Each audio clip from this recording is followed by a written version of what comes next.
sommes ici au Carrefour Rio, un quartier du 2e arrondissement de la commune de Libreville. Nous sommes là dans une action de sensibilisation sur les enjeux qui découleront sur les assises nationales qui doivent se tenir en avril 2024. Bonsoir tout le monde. Comme convenu, nous sommes ici pour effectivement échanger avec nos frères et sœurs gabonais sur les attentes des assises nationales qui vont s'organiser au mois d'avril. Aujourd'hui, on a décidé ensemble, de façon collégiale, de discuter sur la thématique de l'emploi. L'emploi au Gabon, c'est un enjeu majeur, surtout pour les jeunes. Le chômage des jeunes a des jeux de proportionnels qu'on n'arrive plus à mesurer. Tout simplement parce que pendant un long bout, l'État s'est désengagé, sinon a laissé pour compte cette jeunesse diplômée, formée, motivée, mais qui aujourd'hui peine à retrouver l'essentiel. Il faut dire que dans le cadre du Front national des leaders, nous avons, dans le cadre de CIS, formulé une proposition. C'est autour de cette proposition, avec l'apport des jeunes que vous allez voir, qu'on va d'abord vous présenter. Aujourd'hui, pour le Front, nous avons lu dans une déclaration de l'ancien régime que l'exonération fiscale de certaines entreprises était effective à partir de 100 emplois. Et ces chiffres, qui ne pouvaient absolument résoudre la question de l'emploi des jeunes, le Front a trouvé ça insignifiant. C'est pourquoi la proposition du Front est uniquement des sociétés qui vont employer 75% des Gabonais. C'est-à-dire que quand on a 75% des effectifs des Gabonais, on peut bénéficier effectivement de l'allègement fiscal. Qu'en pensez-vous? Je suis Ikapi Norel. En ce moment, on se retrouve dans une situation où il y a vraiment, on va dire, le manque d'emploi. Parce que c'est vrai qu'avec l'arrivée du président Olingi, il nous a ouvert les concours. On fait que déposer les dossiers. Mais bon, on remarque que les mêmes magouilles qui s'est passé à l'ancien système, ça revient maintenant. Les concours sont annoncés officiellement. Les places sont déjà réduites. Ce qui fait que on va déposer les dossiers en quantité, mais les places sont vraiment limitées. C'est ça le problème qu'on ressent en ce moment. Donc, nous, jeunes, débrouillards, on demande de l'emploi à l'État. S'il peut nous ouvrir des structures où nous-mêmes on peut développer, ça nous fera du bien. Déjà, dans les postes administratifs, il y a des gens qui favorisent leurs parents, par exemple pour le travail, et je pense que ça se passe toujours. Donc voici déjà un point qu'il faudrait déjà changer. En ce qui concerne le chômage des jeunes Gabonais, moi je pense que ce serait mieux de ne pas privilégier forcément ceux qui ont les diplômes, parce qu'il y a aussi les Gabonais qui n'ont pas les diplômes, qui sont sans emploi, et ce serait mieux aussi de les mettre aussi en avant, parce que ces jeunes aussi comptent aussi pour la société. Les garagistes,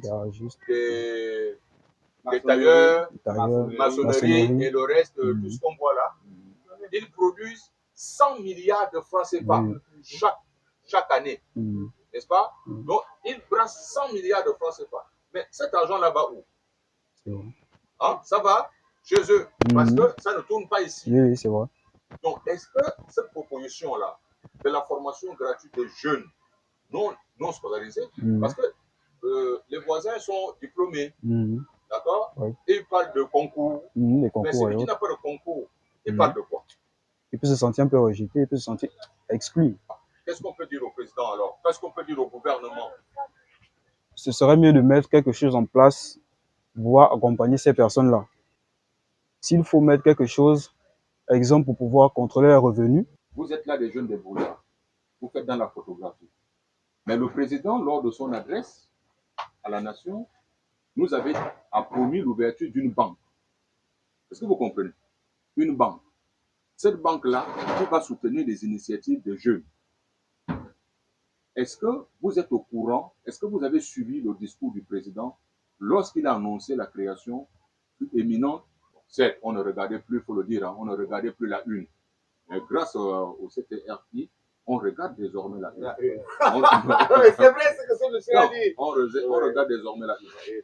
1000 postes budgétaires à l'éducation nationale, 1000 postes budgétaires à la santé, 500 postes budgétaires à la communication et bien d'autres. Ça fait déjà 2500 Gabonais qui viennent de trouver le travail en très peu de temps. Hein.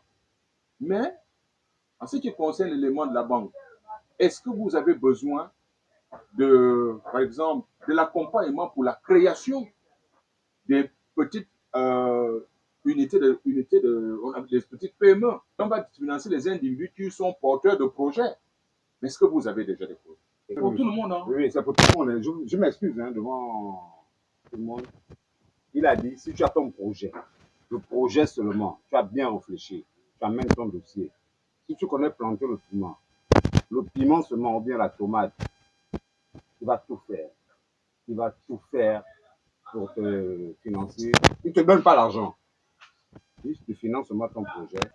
Bon, oui, pour appuyer ce qu'il vient de dire, si moi j'ai un message à passer au président de la transition, c'est que par rapport à ces non-diplômés, c'est bien beau de mettre des centres de formation, mais j'aimerais que ça ne s'arrête pas là. Que après la formation, ils ne reviennent pas à la maison en fait. Voilà, après l'obtention de son diplôme, ils ne reviennent pas à la maison. Comme Mais que ceux qui ont l'État, fait un jeune égal et un métier. oui, oui, mais que l'État l'accompagne après par les stages, essaie de le mettre en relation avec certaines entreprises qui sont déjà sur place. Parce que c'est bon. Moi, j'aimerais aussi parler de la favorisation des gens qui ont plus de moyens. Parce que même à chaque fois que je suis allé faire mon casier judiciaire, je suis arrivé toujours le matin, 5 heures, mais à 12 heures, je ne suis pas reçu. C'est ce qu'ont les parents et tout, les connaissances qu'on reçoit avant de tout. Donc, ça, c'est quelque chose qui était dans l'ancien système, qui est toujours dans le même système que nous avons aujourd'hui.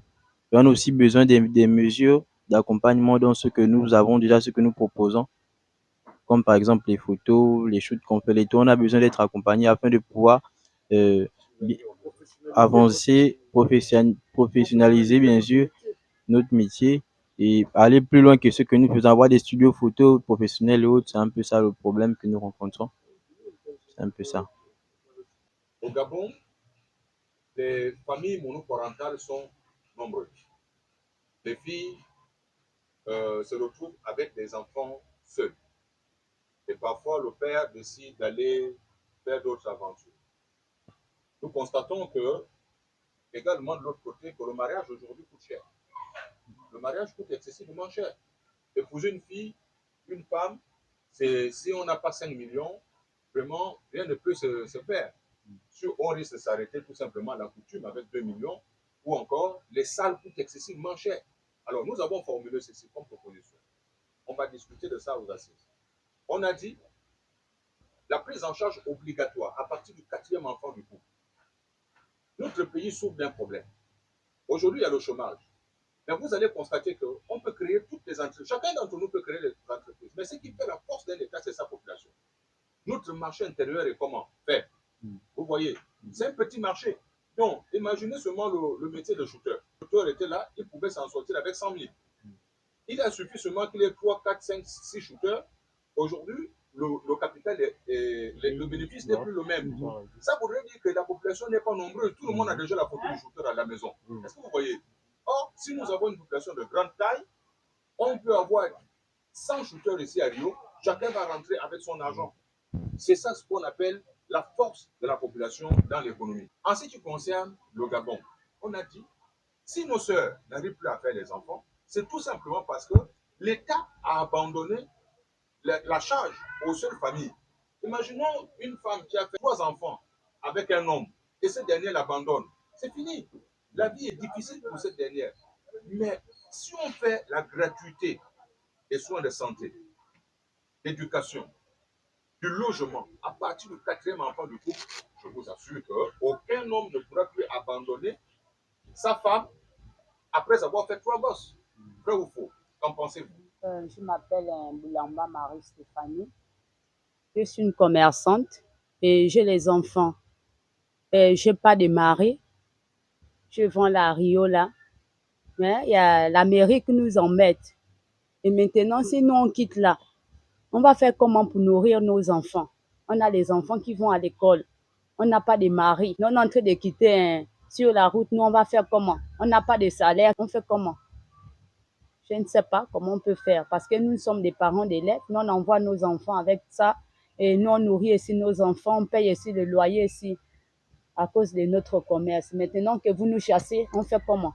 Ce qui s'est passé par rapport à l'histoire de la mairie, je trouve que ce n'était pas le moment de faire ce qu'ils ont fait. Parce que il faudrait d'abord se mettre en face des réalités d'abord. Il y a d'abord les conditions de vie, il y a d'abord la réalité de tout un chacun. Parce qu'il ne faudrait pas venir faire des guerpiller les gens comme ça, sans savoir d'abord ce qu'eux ils vivent chez eux. Là, je parle maintenant par rapport aux enfants. Il y a des enfants qui souffrent, et c'est peut-être à cause des petits business qu'ils font à la route et tout, qui vendent les vendeurs à la sauvette là. Si on les interdit de faire ça et tout, de rester dans telle place, ça peut leur pousser à faire des mauvaises choses. Personne n'est contre cette opération parce que cela va de l'embellissement de notre ville. Cependant, il fallait au préalable venir s'acquérir des conditions de vie des populations de Rio, d'expliquer le bien fondé de l'opération, peut-être proposer un endroit. Parce que la sœur disait, on va aller où après? On vit de ça. Donc proposer un endroit, pourquoi pas, où les commerçants de Rio, surtout les Gabonaises ou les Gabonais, doivent normalement la place du Gabonais. Donc ce qui serait quand même bien à Rio, c'est que la mairie propose la place du Gabonais. C'est là où on est shooter, on a vendeur de la sauvette, vendeur de Moutouki, vendeur de ceci, on a notre place à nous. Est-ce que ça vous arrangerait? Évidemment, nos mères gabonaises qui vont dans les rues, c'est parce qu'elles ne peuvent pas en fait aller s'implanter dans les grands marchés. Quand on remarque bien dans les grands marchés, on va retrouver le Cameroun. En fait, c'est saturé. C'est saturé. On va retrouver le Camerounais avec 5-6 box à lui. La maman malienne qui vend, elle aura 7-8 box. Et vous voyez que avec ces box, il faut encore travailler les jeunes Gabonais. Donc, il y a un peu ce problème de saturation là, en fait. Et les jeunes mamans, les mamans ne peuvent pas aller sur le cabanon. On aurait souhaité que, avant de faire des guerriers, les mamans du trottoir, ils prennent des dispositions pour les accompagner. Bon, on demande aux gens d'aller dans les grands marchés. Oui, dans les grands marchés, les places coûtent excessivement cher. Voilà pourquoi elles sont occupées par les expatriés qui sont suffisamment forts financièrement, ce qui n'est pas le cas pour les Gabonais. Parce que demander à une maman gabonaise, comme vient de le dire le frère, d'aller payer une place à 30 000 par mois, bon, elle gagne combien? Lors de la dernière opération Libérer les trottoirs, moi, je vais participer à ça. Mais à un moment, on avait fait, j'étais dans une institution, on avait fait la proposition à l'État de trouver des espaces. On a fait ce travail-là. On avait recensé plus de 1500 commerçants qui avaient été valsés des trottoirs. Donc, on a trouvé des sites. Lorsqu'on est parti pour faire la proposition au ministère des Travaux publics, le ministre avait donné un rendez-vous qu'on aille sur place prendre des agents pour aller visiter les sites. Mais dans le bureau, au cabinet du ministre, c'est un chef de service qui avait arrêté l'opération. Il a dit non, voilà, c'est plus la peine, quelqu'un d'autre a pris. L'ancien gouvernement. Voilà. L'ancienne équipe. L'ancienne équipe. Du prix du loyer. Donc, vous vous imaginez que si vous devez payer un loyer de 250 000, ça fait 120, donc, ça fait 500 000 d'abord à verser au propriétaire de la maison, plus 125 000 à verser comme frais de commission. Pour quel genre de service? En fait, c'est ce problème-là qu'on retrouve dans le loyer à Libreville, en fait. Vous venez de poser a été prise en compte par le fond. Tenez-vous bien. Voyez, le Gabonais est le même partout. La question du logement. Le logement coûte excessivement cher. N'est-ce pas? Le logement coûte cher. Mais mieux encore, est-ce que vous savez que la location c'est un secteur qui n'est même pas organisé. C'est un secteur qui n'est pas organisé. Les propriétaires des maisons fixent les prix sur la base de leur bon désir. Les intermédiaires que vous appelez les démarcheurs, eux, ils font quoi? Moi, je suis ici à Rio, propriétaire de cette maison-là. Je mets la fiche. Lui, il vient, il arrache la fiche, il met son numéro de téléphone, il devient le démarcheur. Sans mon consentement.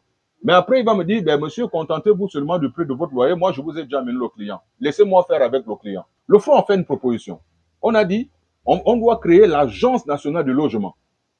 Pour faire louer sa maison, il faut aller se faire enregistrer à l'office. On appelait ça l'Office national du logement. L'Office national du logement va permettre d'identifier tous les propriétaires. Parce que tenez-vous, c'est un échange économique. Sauf que le propriétaire, il ne verse même rien à l'État. Il ne paye pas les taxes, il n'est pas identifié. Le jour qu'il veut bien, il vous chasse comme locataire. L'Office national du logement. C'est cet Office national du logement qui va permettre qu'avant de faire louer son logement, les agents de l'administration de l'habitat viennent d'abord évaluer votre bien. Et ils fixent un prix. C'est ce prix-là que vous allez payer. Et quand moi je cherche la maison, je vais directement m'adresser à l'office.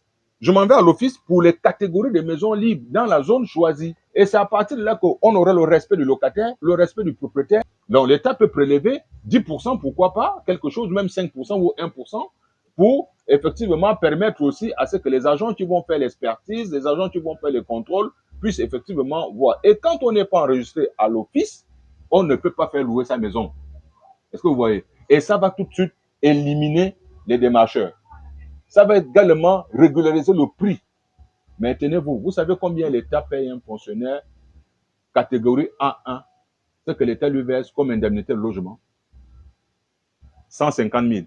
Je ne suis pas très sûr qu'une maison de 2 chambres coûte 150 000 francs ici à Rio, au 3e arrondissement ici. Non. Si l'État verse à son haut fonctionnaire une indemnité de 150 000, il n'est pas question aujourd'hui que le loyer puisse devenir à 400 000, 800 000, jusqu'à 4 millions, 1 million. Il y a des maisons même de 2 millions de reste. Mais quand un fonctionnaire qui n'a que 150 000 francs d'indemnité va louer une maison de 500 000, il trouve l'argent où?